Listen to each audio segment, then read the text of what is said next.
മാന്യ പ്രേക്ഷകർക്ക് എൻ്റെ പ്രണാമം.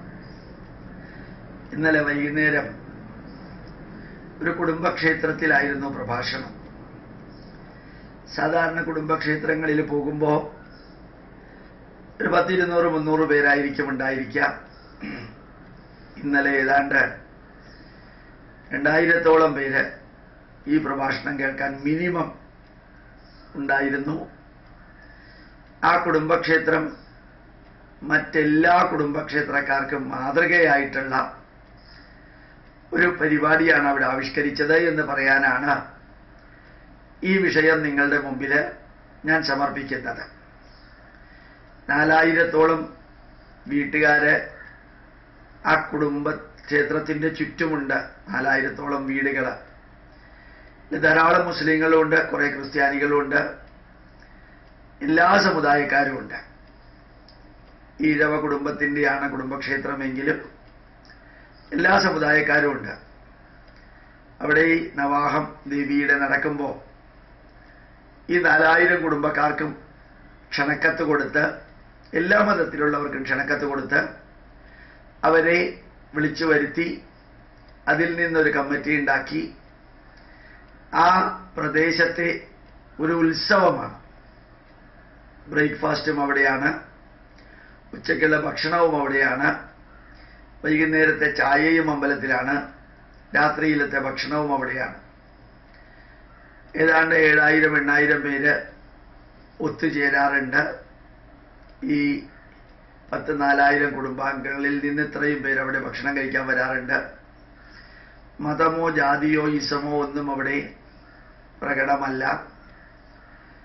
ഞാൻ ഇറങ്ങുമ്പോൾ എന്നോട് ഈ കാര്യങ്ങളൊക്കെ പറഞ്ഞിരുന്നു. പ്രഭാഷണത്തിന് മുമ്പ് തന്നെ ഞാൻ അറിയിക്കുകയും ചെയ്തിരുന്നു ശ്രീനാരായണ ഗുരുദേവനെ കുറിച്ച്. പിന്നെ പ്രിന്റഡ് നോട്ട് കയ്യിൽ കൊടുത്ത് നമ്മുടെ ഗ്രന്ഥങ്ങളെക്കുറിച്ച് 5 പോയിന്റുകളും ആചാരങ്ങളെക്കുറിച്ച് 7 പോയിന്റും ഭാരതീയ ഈശ്വര സങ്കല്പത്തെക്കുറിച്ച് 5 പോയിന്റും അത് വിവരിക്കുമ്പോൾ ഓരോരുത്തരോടും നോട്ട് കയ്യിൽ വെച്ചത് വായിക്കണം, അത് നോക്കണം, അതിൻ്റെ അടിസ്ഥാനത്തിലാണ് ക്ലാസ് എന്ന് വ്യക്തമായിട്ട് പറഞ്ഞിരുന്നു. കുറേ അധികം കോൺഗ്രസ്സുകാരാണ് ആ അമ്പലത്തിൻ്റെ കുടുംബത്തിലുള്ളത്, കുടുംബക്ഷേത്രത്തിലെ കുടുംബാംഗങ്ങളെന്ന് തോന്നി. ആ പ്രദേശം മുഴുവനും ഇടതുപക്ഷത്തിൻ്റെതാണ്. പ്രത്യേകിച്ച് സംഘികളോ RSSകാരോ ഹിന്ദുത്വവാദികളോ BJPക്കാരോ ഒന്നും ഉള്ളതായിട്ട് തോന്നിയില്ല. പക്ഷേ ഞാൻ നമ്മുടെ ഹിന്ദു ധർമ്മത്തെക്കുറിച്ച് പറയാനുള്ളത് പദാനുപദം പറയുകയും ഹിന്ദു ധർമ്മവും ക്രിസ്തുമതവും ഇസ്ലാം മതവും തമ്മിലുള്ള വ്യത്യാസം എന്താണെന്ന് പറയുകയും വിമർശനാത്മകമായി തന്നെ വിവരിക്കുകയും നാരായണ ഗുരുദേവൻ ചെയ്ത ഓരോ കാര്യങ്ങളും അവിടെ പദാനുപദം വിവരിക്കുകയും ശരിക്കും ദൈവദശകത്തിൻ്റെ 100ാം വാർഷികം 2015 ആഘോഷിച്ചു. 2016 ആഘോഷിക്കേണ്ടിയിരുന്നത് ദർശനമാലയുടെ 100ാം വാർഷികമാണ്. അതാരും ചിന്തിക്കുക പോലും ചെയ്തില്ല. ഗുരുദേവൻ എന്നല്ല, കേരളത്തിൽ രചിച്ചിട്ടുള്ളതിൽ വെച്ച് ഏറ്റവും ഉജ്ജ്വലമായ, ഭാരതത്തിൽ രചിച്ചിട്ടുള്ളതിൽ വെച്ച് ഏറ്റവും ഉജ്ജ്വലമായ സംസ്കൃത ഗ്രന്ഥം, സംസ്കൃത ഭാഗം, അതിൻ്റെ മഹത്വം അറിയാതെ പോയി എന്നെല്ലാം വിവരിച്ച് ഹിന്ദുക്കൾ അനുഭവിക്കുന്ന വേദനകളെക്കുറിച്ചും ഇന്ന് ഗുരുവായൂർ അമ്പലത്തിലെ വഴിപാട് കൊണ്ട് പ്രവർത്തിക്കുന്ന ശ്രീകൃഷ്ണസ്വാമി ക്ഷേത്രത്തിലെ ഗുരുവായൂരപ്പനെക്കുറിച്ചും ശബരിമല ശാസ്താവിനെക്കുറിച്ചും പച്ചത്തേറി എഴുതിയിട്ടും ഒരാക്ഷനും എടുക്കാത്തതിനെക്കുറിച്ചും ഇവിടുത്തെ ക്രിസ്ത്യൻ ബിഷപ്പുമാർക്കും മൗലവിമാർക്കും പാദസേവ ചെയ്യുന്ന ഭരണാധികാരികൾ ഹിന്ദുക്കളെ മാത്രം അവഹേളിക്കുന്നതിനെക്കുറിച്ചും അതേപോലെ ഹൈന്ദവ ജനതയെ ഒറ്റപ്പെടുത്തുന്ന രീതിയിലുള്ള എല്ലാ പ്രവർത്തികളും ചെയ്യുന്നതും എണ്ണി പറയുകയും ചെയ്തു എന്ന് മാത്രമല്ല, ഏതെങ്കിലും ബസ്സിലോ ഹോട്ടലിലോ കടകളിലോ 3 മതത്തിൻ്റെയും ദൈവത്തിൻ്റെ ചിത്രം വെച്ചിട്ടുണ്ടെങ്കിൽ അത് ഹിന്ദുവിൻ്റെ ബസ്സാണ്, അല്ലെങ്കിൽ ഹിന്ദുവിൻ്റെ ഹോട്ടലാണ്.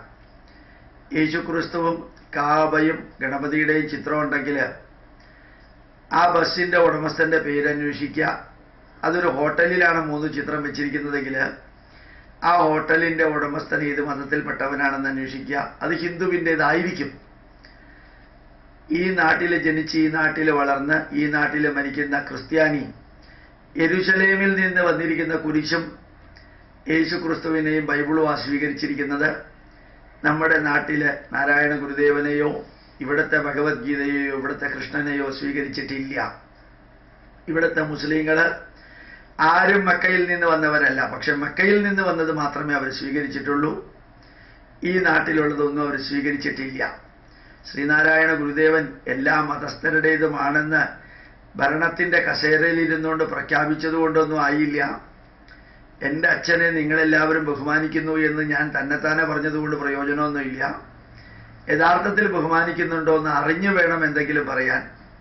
ശ്രീനാരായണ ഗുരുദേവനെ മതത്തിൻ്റെ ചട്ടക്കൂട്ടിലും ജാതിയുടെ ചട്ടക്കൂട്ടിലും നിർത്തരുതെന്ന് പറയുമ്പോൾ മതത്തിൻ്റെ ചട്ടക്കൂട് പൊളിച്ച് പുറത്തേക്ക് പോയപ്പോഴത്തേക്കും എത്ര പള്ളികളിലും എത്ര മസ്ജിദുകളിലും എത്ര AKG സെൻറ്ററിലും വെച്ചിട്ടുണ്ടെന്ന് ഞാൻ അവാർഡ് ദാന ചടങ്ങിൽ പറഞ്ഞതുപോലെ ഇവിടെയും പറയുകയുണ്ടായി.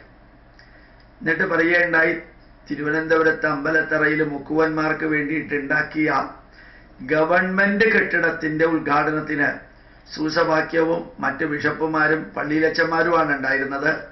പ്ലസ് തൊട്ടടുത്തുള്ള മൗലവിമാരും മുസ്ലിം പള്ളിയിലെ.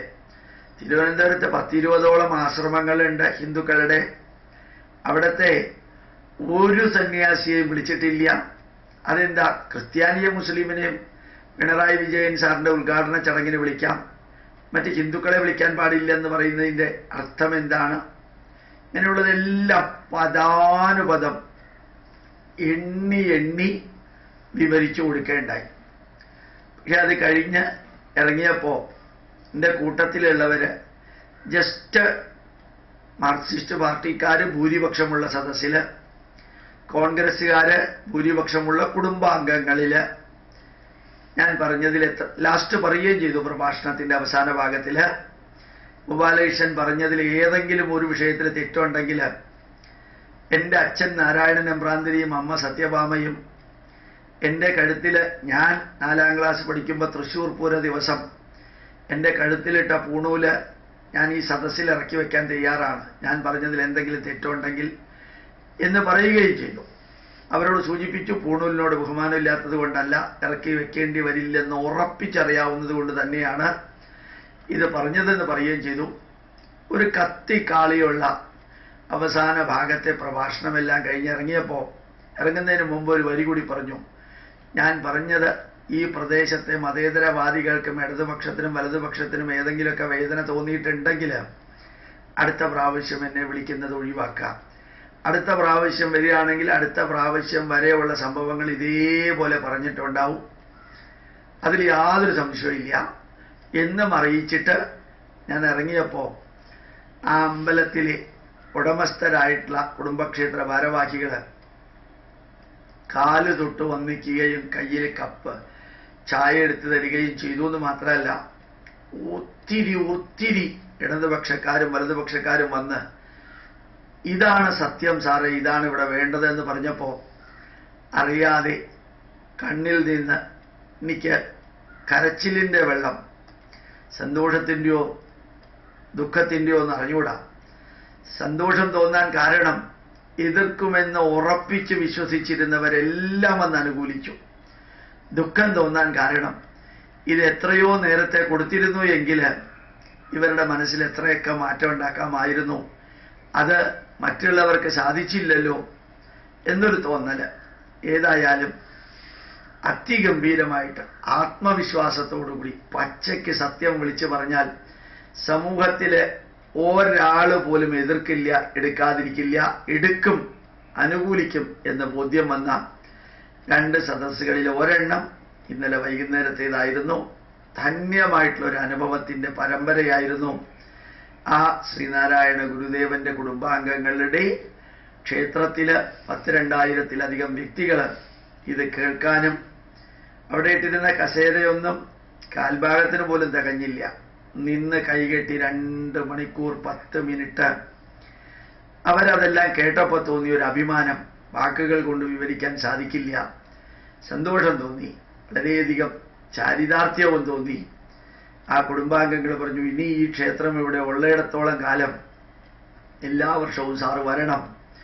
9 ദിവസമുള്ള നവാഹത്തിൽ ഏത് ദിവസം സാറ് വന്നാലും മതി, സാറിൻ്റെ ക്ലാസ് കഴിഞ്ഞിട്ടേ ബാക്കിയുള്ളവരുടെ ഉള്ളൂ എന്നുകൂടി പറഞ്ഞപ്പോൾ നമ്മുടെ രാഷ്ട്രത്തിൻ്റെ പൈതൃകത്തോട് ജനത എങ്ങനെ പ്രതികരിക്കുന്നു എന്നുള്ളതിന് തെളിവാണത്. ഞാൻ എല്ലാവരോടും പറഞ്ഞു, ഗോപാലകൃഷ്ണൻ ക്ലാസ് എടുക്കുന്നത് കൊണ്ടല്ല നിങ്ങൾ ശ്രദ്ധിച്ചിരിക്കുന്നത്, ഈ നാടിൻ്റെ വിഷയമായതുകൊണ്ടാണ് ശ്രദ്ധിച്ചിരിക്കുന്നത്. ഒരുപക്ഷെ ഞാൻ പറയുന്നതിനോട് ഉള്ളിൻ്റെ ഉള്ളിൽ എതിർപ്പുണ്ടെങ്കിലും സത്യമാണെന്ന് നിങ്ങൾ അംഗീകരിച്ചതും അത് തന്നെയാണ്. പക്ഷേ എതിർപ്പുണ്ടാവേണ്ട കാര്യമില്ല. ഹൈന്ദവ ജനതയുടെ കാര്യം പറയാൻ ഒരാളെങ്കിലും വേണ്ടേ? അത് ഈ ജന്മം അതിനുവേണ്ടി മാറ്റിവെക്കാൻ എൻ്റെ അച്ഛനും അമ്മയും തലയ്ക്ക് കൈവച്ച് അനുഗ്രഹിച്ചത് നാരായണ ഗുരുദേവൻ എന്നോട് വന്നു പറഞ്ഞതും ഞാൻ നിങ്ങളോട് പറയുന്നു. സ്വീകരിക്കുകയോ തിരസ്കരിക്കുകയോ ചെയ്യാനുള്ള സ്വാതന്ത്ര്യം നിങ്ങൾക്കുണ്ട്. പക്ഷേ ഈ വരികളെല്ലാം പറഞ്ഞപ്പോൾ ഒരു അസാധാരണമായ ജീവിത സംതൃപ്തിയാണ് തോന്നിയത്. ഓരോരുത്തരും അടുത്ത് വന്ന് കാര്യങ്ങൾ പറയുകയും വളരെ ആത്മാഭിമാനം തോന്നുന്ന കമൻറ്റുകൾ പറയുകയൊക്കെ ചെയ്തപ്പോൾ ഞാൻ പറഞ്ഞു, എത്രയോ പത്മശ്രീ കിട്ടുന്നതിനേക്കാൾ ശ്രേഷ്ഠമാണ് നിങ്ങളിൽ ചിലരുടെയൊക്കെ ഉജ്ജ്വലമായിട്ടുള്ള വരികൾ എന്നറിയിക്കുകയും ചെയ്തു. ഞങ്ങൾ യാത്ര പുറപ്പെട്ട് തിരിച്ചു വന്ന് പകുതി വഴി എത്തിയപ്പോൾ അമ്പലത്തിലെ ഭാരവാഹികളെ വിളിച്ചു ചോദിച്ചു. ഞങ്ങൾ കായംകുളത്ത് നിന്ന് യാത്ര പുറപ്പെട്ട് കൊല്ലം വരെ എത്തി. രാത്രി 11 മണിയായി. 11:30 മണിയായി. ഞാൻ പ്രഭാഷണം നടത്തിയതിൽ ആർക്കെങ്കിലും എതിർപ്പുണ്ടായിരുന്നോ എന്ന് ചോദിച്ചപ്പോൾ, സാറേ ഞങ്ങൾക്ക് വീട്ടിലേക്ക് പോകാൻ പറ്റാത്ത വിധത്തിൽ അഭിനന്ദനങ്ങളും ഇത്രയും വേണ്ടത് തന്നെയാണെന്നുള്ള കമൻ്റ് അല്ലാതെ ഒരപസ്വരം പോലും സാറ് പറഞ്ഞതിനെതിരെ ഉണ്ടായിട്ടില്ല. ഞങ്ങൾ കടപ്പെട്ടിരിക്കുന്നു സാറിനോട്, സാറിൻ്റെ കൂടെ ഞങ്ങൾ ഉണ്ടാവും എന്ന് അവർ ആ ഫോണിലൂടെ രാത്രി 11:30 മണിക്ക് പറഞ്ഞപ്പോൾ വളരെയധികം സംതൃപ്തി തോന്നി. അത് ഞാൻ നിങ്ങളുമായിട്ട് പങ്കുവെക്കുന്നു. പ്രണാമം, നമസ്കാരം.